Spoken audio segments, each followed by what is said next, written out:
The champagne flute trembled in my hand as I watched my son take the microphone at his wedding reception. From my seat at table 8, strategically placed behind a decorative pillar, I had a partially obstructed view of the head table where Brandon stood in his perfectly tailored tuxedo, his new bride Jessica beaming beside him. Before we continue with dinner, Brandon began, his voice carrying through the elegant ballroom. I want to take a moment to thank the woman who made me who I am today. My heart swelled. After everything we've been through, maybe this was the moment he'd finally acknowledge. Diana, would you please stand up? I watched his stepmother rise gracefully from table 1, her designer dress catching the light from the chandeliers. She'd been his father's wife for exactly 4 years. 4 years out of Brandon's 26 years of life. This amazing woman, Brandon continued, his voice thick with emotion, taught me what real strength looks like. She showed me how to carry myself in the business world, how to demand excellence, and how to never settle for mediocrity. Diana, you're the mother I always needed. Thank you for raising me to be the man I am today. The words hit me like physical blows, each syllable carefully chosen, each pause perfectly timed. I sat frozen at table 8, while 200 wedding guests erupted in applause. My sister Margaret, seated beside me, grabbed my hand under the table, her grip tight with shared indignation. But Brandon wasn't finished. Oh no, my son had more to say. I know I wouldn't be standing here today, successful and happy, without the guidance of the woman who raised me. He raised his champagne glass toward Diana. To the best mom a guy could ask for. To Diana. The crowd echoed. I smiled. Years of practice had taught me how to curve my lips upward while my heart shattered. I raised my glass with everyone else, took a small sip, and quietly placed my napkin on my plate. Margaret whispered urgently in my ear, but I shook my head. I need some air, I murmured, standing as gracefully as my shaking legs would allow. I made it through the ballroom doors before the tears came. 26 years. 26 years of 3 AM feedings, of staying up all night when he had the flu, of driving him to hockey practice at dawn every Saturday. 26 years of helping with homework, attending every game, every concert, every parent-teacher conference. I thought about the nights I'd spent at the kitchen table, going over college applications with him. The way I'd worked double shifts at the hospital to pay for his tutors when he struggled with calculus. The day I'd held him while he sobbed after his first girlfriend broke his heart. Diana had been there for none of it. The valet brought my car, and I drove home in silence, my phone buzzing incessantly in my purse. I knew it would be Margaret, probably my mother, maybe even some of the family friends who'd witnessed my humiliation. I ignored them all. At home, I poured myself a glass of wine, good wine, from the bottle I'd been saving for a special occasion, and sat down at my computer. The trust fund documents were exactly where I'd filed them years ago, properly organized in both digital and physical copies. Brandon's grandfather, my father, had established the trust when Brandon was born, naming me as the sole trustee with complete discretionary power over distributions. The trust currently held $1.2 million. My fingers hovered over the keyboard as I logged into the trust management portal. For 26 years, I carefully managed this money, investing it wisely, watching it grow, planning to give Brandon the perfect start to his married life. The plan had been to transfer control to him as a wedding gift, along with a substantial distribution for a house down payment. But Diana had raised him, hadn't she? Diana had made him the man he was today. I made several phone calls that night, first to the trust attorney, confirming my absolute right as trustee to freeze all distributions indefinitely. Then to my financial advisor, initiating a complete review of the trust's investment strategy, a process that would legally prevent any distributions for at least 6 months. The next morning came faster than expected. I was enjoying my coffee on the back patio, watching the sunrise, when my phone exploded with calls. Richard's number appeared first, then Brandon's, then unknown numbers I assumed were wedding vendors. I let them all go to voicemail. At 9:47 a.m., Richard's car screeched into my driveway. My ex-husband looked disheveled, his hair uncombed, his shirt partially untucked. This was not the polished executive image he usually presented. "What did you do?" he demanded, not even bothering with a greeting as I opened the door. "Good morning to you too, Richard. Rough night? How was the wedding?" "Cut the crap, Monica. The trust fund is frozen. The check I wrote for the catering bounced. The honeymoon package is being canceled. What the hell did you do? I stepped aside to let him in, mainly because I didn't want the neighbors to witness his meltdown. Would you like coffee? You look like you could use some. I don't want coffee. I want to know why you sabotaged our son's wedding. Our son. I laughed, the sound bitter even to my own ears. I thought Diana raised him. Isn't that what he announced to everyone last night? Richard's face went through several shades of red. You're being petty. He was just thanking Diana for raising him. Yes, I heard. From table 8. I moved to the kitchen, pouring myself another cup of coffee with steady hands. Tell me, Richard, where was Diana when Brandon had chicken pox? When he broke his arm falling off his bike? When he needed 3 hours of help with his science fair project? That's not the point. Oh, but it is the point. Brandon made it very clear last night that Diana is the woman who raised him, who made him who he is today. So naturally, I assumed she'd be handling his financial needs as well. The trust fund is his money. Actually, I said calmly, it's not.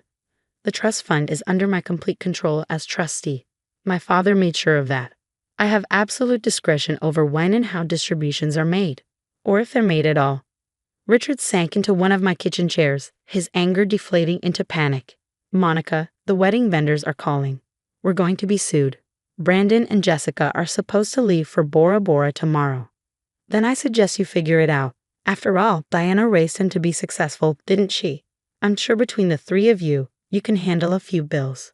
A few bills? The outstanding balance is over $70,000. I nearly choked on my coffee. $70,000. For a wedding?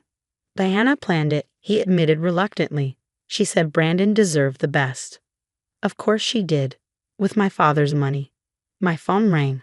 Brandon's picture appeared on the screen, a photo from his high school graduation, where he was hugging me, both of us laughing. I let it go to voicemail. Monica, please, Richard's voice had shifted to pleading. This is Brandon's wedding. Don't ruin it because your feelings were hurt. My feelings? I set down my coffee cup harder than necessary. You think this is about my feelings? For 26 years, I've put Brandon first. Every decision, every sacrifice, every moment of my life revolved around being his mother. And last night, in front of every important person in our lives, he erased all of that. He didn't mean. He looked me in the eye when he walked past table 8 to greet guests. He knew exactly where I was sitting. He knew what he was doing. Richard's phone buzzed. He glanced at it and paled. The venue is threatening to call the police if we don't settle the bill immediately. Then you better transfer some money from your accounts, or ask Diana. After all, she's the one who raised him. You know I can't cover $70,000 overnight. Then maybe you shouldn't have let Diana plan a wedding you couldn't afford without stealing from my father's trust. Richard stood abruptly, his chair scraping against the floor. This is cruel, Monica. You're punishing Brandon for a few poorly chosen words. Poorly chosen. I laughed again. No, Richard. Those words were carefully selected. Brandon's always been articulate. I made sure of that with the best schools and tutors money could buy. He knew exactly what he was saying. After Richard left, slamming my door hard enough to rattle the windows, I sat in the quiet of my kitchen. My phone showed 37 missed calls. The voicemail box was full. I thought about Brandon as a little boy, the way he'd curl up next to me on the couch for story time. The teenager who'd still give me quick hugs when his friends weren't looking. The young man who'd called me crying after his first job rejection. When had I lost him? When had Diana's influence, her promises of connections, her flashy lifestyle, her surface-level involvement become more valuable than 26 years of actual motherhood? The answer came with my doorbell. At 2 p.m. Brandon stood on my porch, still in his wedding clothes from the night before, looking haggard. Jessica was nowhere to be seen. Mom, he started, and I almost broke. It had been so long since he'd called me that. Can we talk? I let him in. What else could I do? Despite everything, he was still my son. He sat in the same chair his father had occupied hours earlier. The trust fund is frozen pending a complete review of the investment strategy. It's my fiduciary duty as trustee to ensure the funds are being managed properly. Mom, please. Jessica's parents are furious. The vendors are threatening to sue. Our honeymoon. Your honeymoon? I interrupted. Shouldn't you be discussing this with Diana? After all, she's the woman who raised you. Brandon had the grace to flinch. I didn't mean it the way it sounded. Really? Because it sounded like you were erasing 26 years of my life. It sounded like you were giving credit for your success to a woman who's been in your life for 4 years. Diana's been good to me, and I haven't. That's not what I meant. He ran his hands through his hair, messing up the carefully styled look. Diana understands the business world. She has connections. Connections, I repeated. Is that what makes a mother? Connections. You wouldn't understand. You're right, I cut him off. I wouldn't understand. I was too busy working night shifts to pay for your hockey equipment to develop business connections. Too focused on helping you with homework to network at country clubs. Too concerned with raising you to worry about climbing social ladders. That's not fair. Fair? I stood unable to sit still any longer. Was it fair when I missed my promotion opportunity because I couldn't travel while you were dealing with teenage depression? Was it fair when I spent my retirement savings on your undergraduate degree so you wouldn't have loans? Was it fair when I sat at table 8 last night? Brandon was crying now, silent tears rolling down his cheeks. I'm sorry. I'm so sorry. I don't know why I said it. Diana had been coaching me on the speech, and she suggested. Stop. I held up my hand. Don't blame Diana. You're 26 years old. You made a choice. What do you want me to do? How do I fix this? I looked at my son, really looked at him. When had he become this person who valued appearances over authenticity, who could so easily dismiss the woman who'd given everything for him? I don't know if he can, I said honestly. The trust fund will remain frozen until I decide otherwise. Your grandfather gave me that authority because he trusted my judgment. Right now, my judgment says you're not ready for that responsibility. But the wedding, the vendors, are your father and Diana's problem. After all, she planned it. She can figure out how to pay for it. Brandon left shortly after, his shoulders slumped in defeat. I watched from my window as he sat in his car for 10 minutes before driving away. The calls continued for days. Family members who'd been at the wedding reached out, some supportive, others critical of my harsh response. I ignored most of them. Margaret came by daily, bringing wine and righteous indignation in equal measure. You should have seen Diana's face when the catering manager interrupted the reception. She told me on day 3. Apparently, the check bounced while they were serving dessert. They actually stopped bringing out the wedding cake. I felt a twinge of sympathy for Jessica. None of this was her fault. 2 weeks later, Brandon called again. This time, his voice was different. Subdued. Thoughtful. Mom, can we have lunch? Just the 2 of us? I agreed, choosing a quiet restaurant where we used to go when he was in high school. He looked older somehow, the past 2 weeks having aged him visibly. I've been thinking, he began after we ordered, about everything you did for me, everything I took for granted. I waited, not making it easy for him. Diana and Dad, they couldn't cover the wedding bills. We had to take out a loan. Jessica's parents paid for the honeymoon so we wouldn't lose it entirely. He laughed bitterly. Diana suddenly had a lot less advice once she had to actually deal with the consequences. I hurt you, he continued, not just at the wedding. For years, I've been hurting you, choosing them over you, acting like what you did didn't matter because it wasn't flashy or impressive to my friends. Why? I asked simply. Brandon was quiet for a long moment. Because it was easier, he finally admitted. It was easier to impress people by talking about Diana's connections than explaining that my real mom worked double shifts as a nurse. It was easier to brag about Dad's business than to talk about how you stayed up all night helping me study.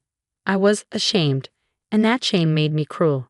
The honesty was brutal, but I appreciated it. I don't expect you to forgive me, he said. I don't expect you to unfreeze the trust fund. I needed you to know that I know. I know who really raised me. I know who sacrificed everything for me. And I'm sorry I let you sit at table 8. I reached across the table and took his hand. I love you, Brandon. I've loved you since the moment I first held you. That will never change. But trust, respect, those have to be earned back. I understand. I want to earn them back. It took time, months of regular lunches, of real conversations, of Brandon learning to see me as a person and not just a resource. Diana's influence faded quickly once the money dried up. She and Richard divorced within 18 months, the relationship crumbling without my father's trust fund to prop it up. I eventually unfroze the trust, but with new conditions. Distributions would be made gradually, tied to Brandon demonstrating financial responsibility and maintaining a genuine relationship with me. He agreed without complaint. At Jessica's baby shower 2 years later, Brandon stood to speak. This time, I was at table 1, right beside him. Before we start, he said, his voice steady, "I want to thank my mom. My real mom. The woman who actually raised me, who sacrificed everything for me, who loved me even when I didn't deserve it. Mom, you're the reason I know how to be a parent. Thank you for never giving up on me." This time, my tears were happy ones. The trust fund? It's still there, growing and waiting. But now it's not the most valuable thing I'm leaving my son. That would be the lesson he learned. That love isn't measured in connections or flash or public recognition. It's measured in presence, in sacrifice, in showing up every single day, even when you're relegated to table 8. Especially then.